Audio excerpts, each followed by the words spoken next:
શું traffic police તમારી પરવાનગી વગર તમારા સાધનની ચાવી કાઢી શકે? જો તમે પણ આવું વિચારતા હો તો આ વિડીયો તમારી માટે છે. નિયમો મુજબ કોઈ પણ ટ્રાફિક પોલીસ અધિકારી તમારા સાધનનો ચાવી કાઢવાનો અધિકાર ધરાવતી નથી અને મોટર વ્હીકલ એક્ટ મુજબ તેઓ તમારી સામે ડોક્યુમેન્ટ માંગી શકે છે, કાં તો પછી તેઓ મેમો ફાડી શકે છે, પણ તેઓ ચાવી કાઢવાનો અધિકાર ધરાવતા નથી.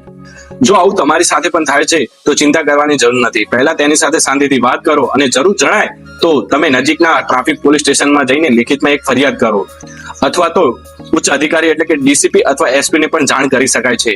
જો પોલીસ કાયદા વિરુદ્ધ જઈને તમારા સાધનની ચાવી આંચકે છે તો તેમના પર બીએનએસ ની કલમ 127 મુજબ ખોટી રીતે રસ્તો રોકવો અને ચાવી ગાંઠી લેવી અને તમારી અવર જવરના હકને અટકાવવા સમાન છે. અને બીએનએસ ની કલમ 304 મુજબ જો ચાવી બળજબરીથી લીધા પછી પણ પાછી અપાતી નથી તો તે સંપત્તિના ગેરકાયદેસર કબજા સમાન ગણી શકાય છે અને ખાતાકીય પગલાં લેવામાં આવે તો પોલીસ મેન્યુઅલ મુજબ આ એક ગેરવર્તણૂક ગણવામાં આવે છે, જેના માટે તેને સસ્પેન્ડ પણ કરી શકાય છે. તો મિત્રો, કાયદો જાણો અને માન સાથે જીવો.